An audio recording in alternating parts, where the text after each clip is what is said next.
We are now just over 48 hours since this attack happened. Of course, more details will emerge as the investigation progresses, but it is becoming increasingly clear that we have a fairly unique radicalization process. This individual has a worldview that is, on the one hand, unique, on the other hand, actually a common phenomenon since the COVID-19 pandemic. What we saw during the COVID-19 pandemic and since, where social life has moved more on the online space, is really the developing of what experts call salad bar ideologies, i.e. individuals radicalizing, taking elements of different ideological and extremist narratives and building their own, mostly conspiracy-driven and quite crude worldviews. And this case is really an example that these sometimes even weird interpretations of the world can have deadly consequences. How did this individual come to the attention of authorities a year ago, and what was the assessment? There were multiple warnings. On the one hand, from the government of Saudi Arabia. He, of course, is a dissident. He, of course, helped people, quote unquote, according to his words, flee from Saudi Arabia and from the Gulf. So obviously they saw him as a dangerous extremist. It's not yet clear whether they warned about an imminent attack and when those warnings came, because the ones that we know about are, quite a while ago. Then there were warnings from people around him in Germany and people who knew him to the German authorities saying this is getting a little bit very strange here, pointing to his social media postings on X, where you can clearly see that he radicalized. Now, the problem here is, of course, it needs to be reevaluated whether these tip-offs were taken seriously enough. I just want to point out, if you look at social media, it's full of hatred. It's full of people having violent fantasies. And it's really not that easy to distinguish between people who have just very weird ideas and people who are actually going to put those weird ideas to dangerous consequences. Any extremism strand, if you take it to the very extreme, will inevitably lead to violence for some, but not for everyone. So again, we need to look at exactly what was warned about, exactly how was it handled. I would say definitely there needs to be some improvements in the systems, but I also want to point to the challenge that this all entails. With the benefit of hindsight, looking at the social media posts now, is the path to radicalisation clear? At one point, it simply switched from being, against the Saudi regime, highly critical of Islam, to beginning to blame the German authorities. He was a little bit of a delinquent in the last couple of years, so he had a fine for doing swatting attacks, i.e. calling the emergency service without actually having an emergency. He got a fine for really slandering and threatening a anti or former Muslim charity.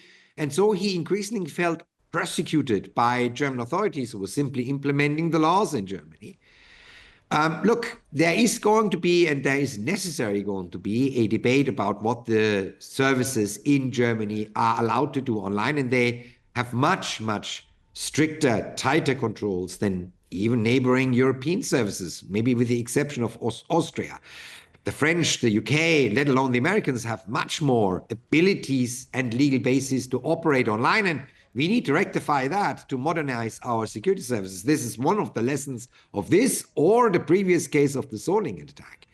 But even if they have all the legal mandates, the most modern technology, and the best people hired, there is still going to be a too big an internet and a too big a social media sphere for them to monitor all of that. Nor do we want them to do that. We don't want to have the security forces all over the internet, but we need the social media company to take responsibility for what's going on their platform. That's the only industry who doesn't have to take any responsibility in a legal sense for their product, i.e. the platforms they put out and the content on it. And there is no legal obligation, despite German and EU legal frameworks that go in that direction. There's still no real legal framework that requires them proactively to cooperate with security forces. We need their help, not just in Germany. This challenge is in many Western societies. The reaction has been sadness, but also anger. Is that a worry because anger can lead to more violence and groups could seek to capitalise on this? Oh, they already do, right? I mean, obviously, the worst response to a hateful act or an act born out of hate is more hate. But instantaneously, nearly, we saw right-wing extremists posting at the night when the attack happened Islamophobic content because everyone, including myself, looked at the attack methodology, saw that is a classic ISIS methodology, and basically assumed it would be another one. And then when in the morning it turned out that he actually is an Islamophobe, it immediately and seamlessly switched to posting anti-immigrant content. While last night, Saturday night, in Magdeburg, the commemorative service for the victim was going on in the cathedral in Magdeburg, right-wing extremists staged a demonstration in Magdeburg calling for remigration, essentially the extradition of foreigners from Germany. It's, on the one hand, disgusting. On the other hand, as always with populists and extremists, totally illogic. I mean, the guy was a fan of right-wing extremist movement and parties in Germany, but now they're saying, you know, we need the remigration of foreigners. But it's clear that it's a polarizing issue. That's why the parties of what we call in Germany the democratic middle really need to do two things. Look very hard, very cold at what were the mistakes made from the moment the Saudis warned, to the domestic warnings, to the security measures around the Christmas market in Magdeburg, really analyze this, improve so that these mistakes get not repeated in the future, to regain the trust and not let this be a pure polarizing issue. And this comes ahead of an election in Germany in 2025. How will it play into the campaign and could it influence the outcome? Of course, it will be taken up by the right-wing and left-wing populist parties that are also contesting the election. And this is a problematic issue. This is, of course, one of a couple of attacks. We had an attack in Mannheim. We had an attack in Munich. We had an attack in Solingen. And now we had an attack here in Magdeburg. So security is going to be a core issue.